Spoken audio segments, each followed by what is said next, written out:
Hey guys, it's Michelle from Weekend Craft here, and one of the number one things that you guys have asked me is for a tour of my craft room. Now, I moved into this studio about 2 years ago, and I've never given anyone a tour. So, let's do that today.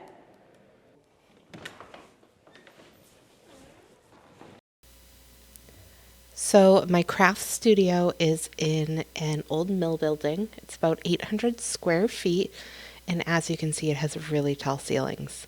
So this is where I run my business out of. So from everything from video and content creation to concepting, doing photo shoots for clients, and editing videos and writing blog posts, it all happens here. So I really want to show you guys this space because it has evolved quite a bit since being a home crafter. I think you guys will still get a lot out of the video if you are a home crafter, but if you're running a small business, thinking about maybe launching a YouTube or a craft Instagram, I think you guys are going to get a lot out of this video. Just how I organize my projects, how I have my different sets set up for YouTube, and the way that I film for both YouTube and Instagram.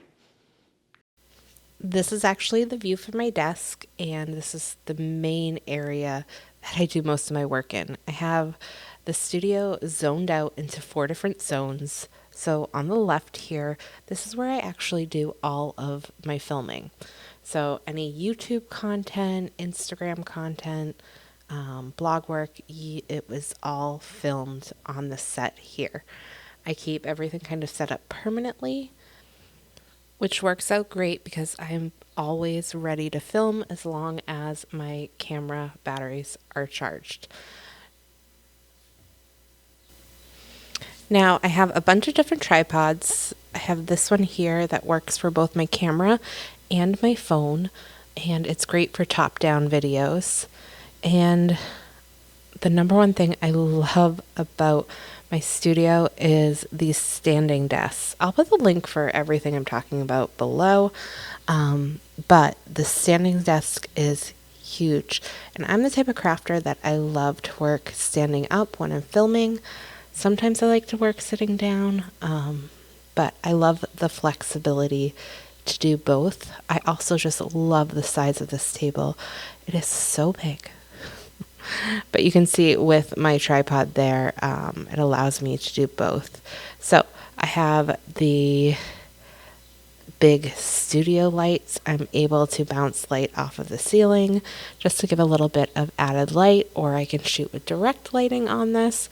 This makes such a difference, especially when it's like winter and rainy and darker. And then on the left of where I am filming, I have my Cricut Venture. And then I have all these IKEA Kallax shelves that hold all of my heat presses, my tumbler presses, sublimation ovens. And then I have a Lazy Susan in the corner for a laser cutter. Now I love this pegboard from Wall Control. Not only does it make a great YouTube background, but I also keep a lot of my crafting supplies in here that I use regularly. My Cricut mats, which are like the number one thing I probably use. And then I have that sign that I made, so it's in the background of all of my videos. Now, when I first moved in here, I was very much on a budget, so I just got some dresser drawers here that I keep a lot of my Cricut supplies in here. Iron-on vinyl, smart vinyl, and then you can kind of see as I kind of was in this space more, I started to add more furniture like this dream box from Create Room. Now what I love about this dream box is that my studio has no closets, so this is really like a closet organization system for me, for all my craft supplies. So these doors actually fold in on each other and it becomes an armoire. I really like to keep it fully unfolded because it is like a focal point in my craft room. But this holds all of my craft supplies. So on the left here, I have Cricut supplies. On the right, I have sublimation and rhinestones. And it's just really nice that everything has a home. I can keep it organized, and when I am done with a project, I know where everything goes, which, especially when I was crafting at home, was a big struggle for me always. And then on the side here, you'll see you have some of these bars where you can do washi tape and ribbon. And let's look into some of these drawers. So I do a lot of rhinestone projects, so I have multiple drawers of rhinestones. Here's some of my larger sets here. And then this needs to be organized a little more, but I have a lot of my sublimation supplies on this right side as well. And then we gotta have home for our glitter. But this, honestly, guys, this helps me just have a organized work zone where I know where everything is. Now, next to my dream box, this might not look like my stuff. This is Dan's little area to work. And then we also have some of the older Cricuts up here, like the original Maker, the Explorer 3, the Explorer Air 2, and you may recognize some of these projects. I do like to hang on to them, and I keep them on display here. This area is a little bit temporary right now. I'm trying to figure it all out. I am pretty new to DTF, so direct to film printing. So I have my Pro Colored printer here, my HTV Ron Auto Press, one of my We Create lasers, and then of course the Cricut Auto Press, and then this is my DTF oven here. And then we have a sublimation station. I have this antique farmhouse table that I love to prep work on, or, you know, if we have my nieces and nephews up or have lunch there, it's really nice.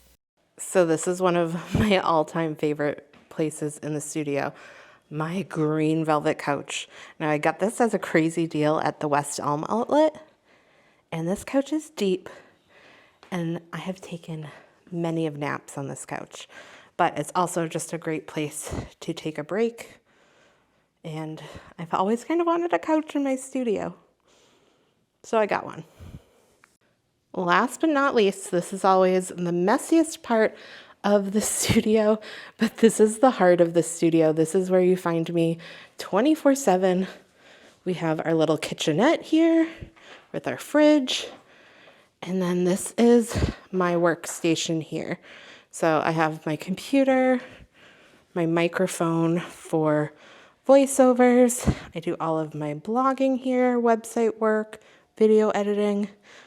And then you can see Dan here on the couch.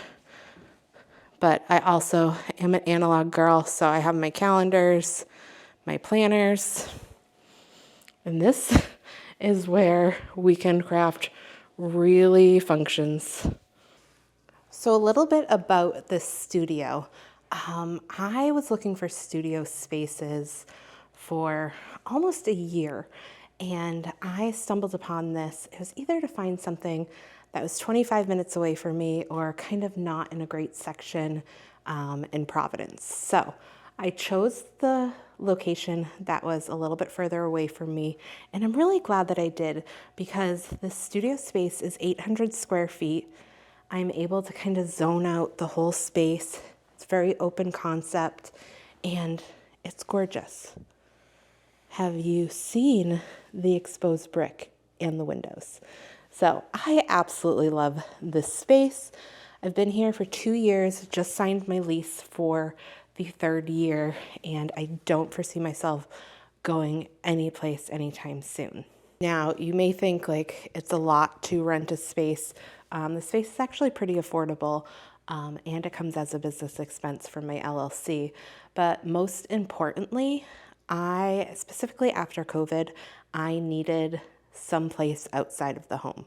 Being home and only living in a very small 2-bedroom, you guys have seen the amount of stuff I have in here. I quickly outgrew having my business in my home.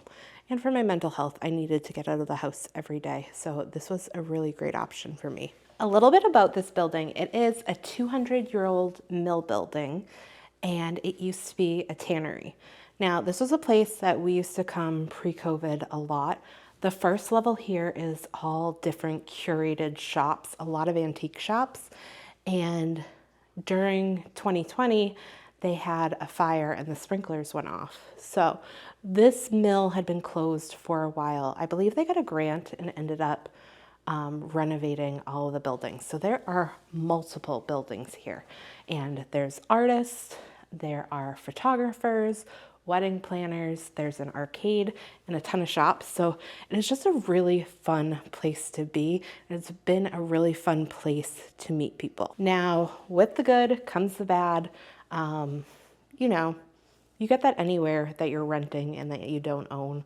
Like, we used to have a loading dock out front. They unexpectedly shut it down. Parking can sometimes not be so great. And, you know, I do have cameras here. There have been a little bit of security issues. But again, I do feel a lot safer here than I did at the other mills that we were looking at. Now, the downside is the 25 to 30 minute commute. And if I leave at rush hour, it takes me almost an hour to get home.